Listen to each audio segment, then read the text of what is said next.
Känner en bot, hon heter Anna, Anna heter hon. Och hon kan banna det så hårt. Hon röjer upp i våran kanal. Jag vill berätta för dig att jag känner en bot. Jag känner en bot, hon heter Anna, Anna heter hon. Och hon kan banna det så hårt. Hon röjer upp i våran kanal.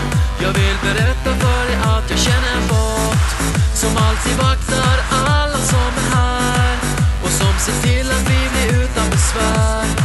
Det finns ingen takeover som lyckas.